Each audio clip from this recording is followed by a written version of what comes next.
Hi, I'm Gemma Galanza. I'm Micaela Belen, and this is Free Ball.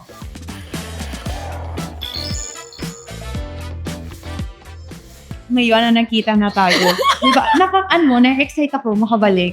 Opo. Kasi gusto kita Ay, wag muna ate. Baka lalo kami mahirapan. Okay. So, ito na. Oh my God! 24 karat gold!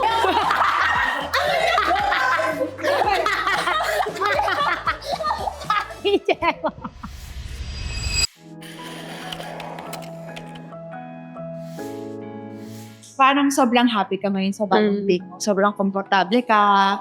And, ayun yung nakikita ko na parang gusto mo ng bago sa life mo. Okay. So, bago, syempre, dahil ngayon, bago ka ngayon sa PBL. So, ito ang unang kontakto ko sa'yo. Dahil bago ka ngayon sa PBL. So, ano yung feeling mo? Yung feeling mo nung una kang naglaro sa PBL, tapos nakalaban mo pa yung mga veteran. Yung una ko pong game, yung against Choco na non-bearing pala. Oh my God. Tapos wala pang Wala pong import. Siyempre nung una ate, parang sobrang nakakapanibago talaga. Lalo na on tour pa yon that time sa Montalban.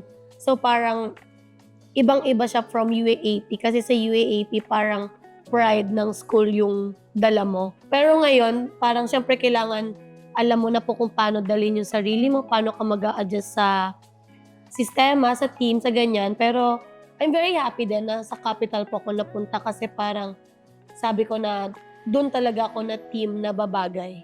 Ayun mo rin ba sa Capital? Di ba kasi sa school natin, yung mag-goosebumps ka kasi, di ba, pagpasok ng arena, kasi grabe yung mga drums at sigaw ng mga fans. So, ngayon sa Capital, na-feel mo rin ba siya? Opo ate, first game pa lang, nag-cramps nga po. First time ko po mag-cramps in my career. Opo, kasi ate, nung night before, napanaginipan ko na naglalaro ko against Choco Mucho.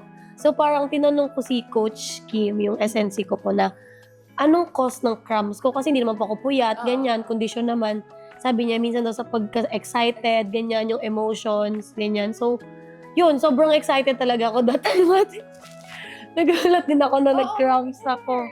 Never po ako nag-cramps talaga, as in. At least, na-feel mo yung Opo. And yung kaba din. Oo. Pero, parang hindi nga naman natin nakita yung kaba mo dun sa first game mo, di ba? I mean, hindi nyo man nakita hindi nyo nakuha yung panalo. Pero yung game mo, nandun pa rin talaga. Ate naman yun. Ginabola mo lang kayo. Ay, totoo naman talaga. This conference, hindi ka po nakapaglaro. So, Alam ko bakit? Pinaghahandaan kita. ay, Diyos ko po! De, joke lang. Huwag muna ate, please lang. Next na matagal. Dapat naglalaro ka ngayon. Gagalingan ka. Ate, so ayan.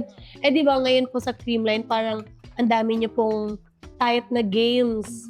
Ano po nafe-feel mo na hindi ka nakakapaglaro? And syempre, gusto mo po maglaro. I mean, syempre may part talaga na gusto kong makalaro, gusto kong makahelp. Pero ngayon, parang hindi ako gigil na maglaro ngayon kasi parang na-enjoy ko yung time ko makapag-rest, ano mo yun, time ko sa self ko, time ko sa partner, sa family, ganyan. So, kumbaga break ba siya sa Volleyball. sa volleyball world, ganyan. Pero syempre, di ba, parang nandun din naman sa katawan natin or nandun na yung nakakabit na sa atin na parang gusto tumulong gusto may magawa. Diba? Alam ko lang din yung parang tiwala ko sa team ko na kahit anong mangyari, alam mo yung kahit ito na lang yung kumakapit sa'yo, di ba? Parang alam mo pa rin na nandyan sila na lalaban. So, kamusta po pala yung injury? Kasi huling kita ko po sa'yo nung shoot. Parang may boots or cast ka po that time. So, ngayon, kamusta na po yung injury mo? Well, nakapag-concert na ako. Come on! Oo nga! Ate, nakita ko yung ganun. Alam ko talaga. Kita ko yun ate. Okay, career. Sige ate, okay lang. Okay na siya ngayon. I mean, pwede na ako, nakakapag-sabay na ako sa training. Focus na kami sa, strengthening, conditioning. Or at least pag next conference, full na po na. 100% na. Pero ngayon, as in, okay na. Okay na po. Nabuo na siya. Nabuo na siya? Natanggal mo ba? Nag-iwalay? Medyo nag-shake siya, tapos bumalik ka. Okay. Ate, paano ka po napunta sa ganun sa concert? Kasi yung una ko pong kita, yung story story mo lang po. Na parang akala ko po nung una, hindi ikaw yung magpe-perform, like may sinusupport ka lang po. Tapos next na Gaga siya, hindi daw kayo magpe-perform. Next na post mo po, kumakanta ka na po. Paano ka po napunta doon? Pinayara ko sila. Para ko to concert ako.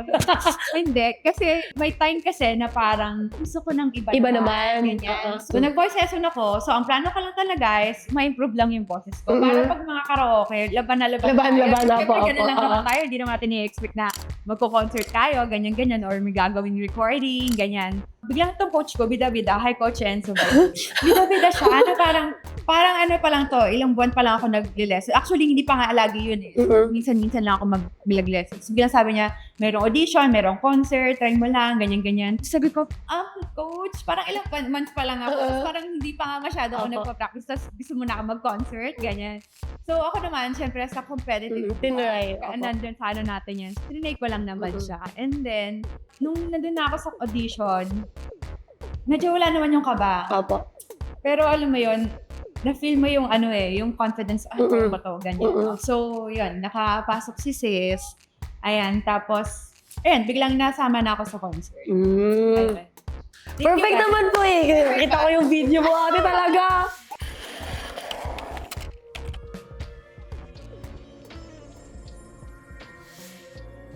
Na-overwhelm ka ba sa expectation ng mga tao sa'yo? Nung pagpasok mo ng Belen, paano mo siya na-handle? Ako naman ate, hindi naman ako kasi masyado nagbabasa like sa social media. Kumbaga parang siguro yung expectation ko na lang po sa sarili ko. Yun na lang yung parang pinanguhugutan ko, ganyan. Kumbaga kasi yung ibang tao may sariling expectation sila eh. So parang ako pag hindi ko na-meet yung gusto nila, parang ako rin yung parang malulungkot, ganyan, madadown. So parang sariling expectation ko na lang sa sarili ko yung kailangan kong lagpasan. Expected ko naman na sa, like, kung saan man ako mapupuntang team sa PBL, like, hindi siya laging panalo. I mean, hindi ka po lagi nasa taas. Yung panalo po namin sa NU, like, yung winning culture namin, hindi naman namin siya na-build, like, ng isang gabi lang. Matagal din po namin siya, like, taon-taon din, ganyan. So, parang sa capital, kailangan lang namin maging consistent, ganyan, magtiyaga.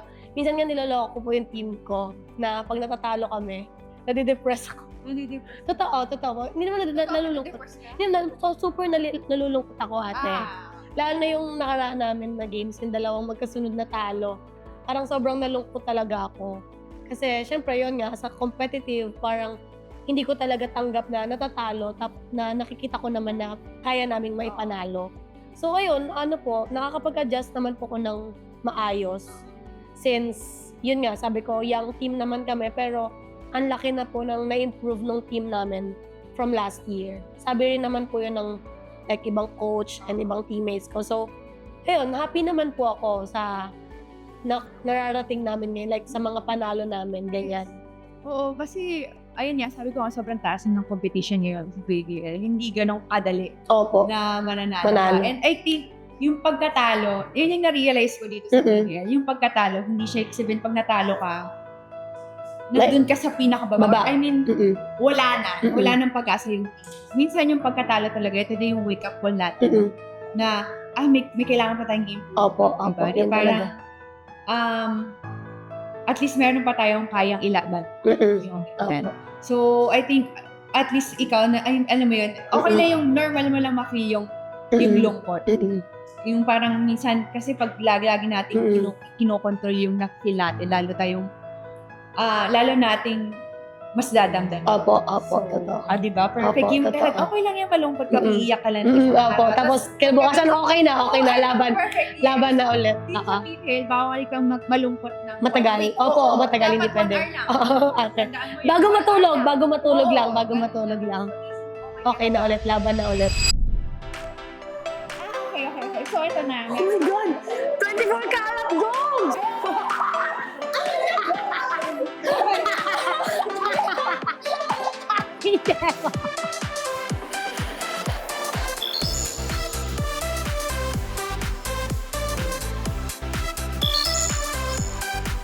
Want more PBL action? For all your PBL exclusive content, like, follow, and subscribe to every official PBL channel. This is the PBL, the heart of volleyball.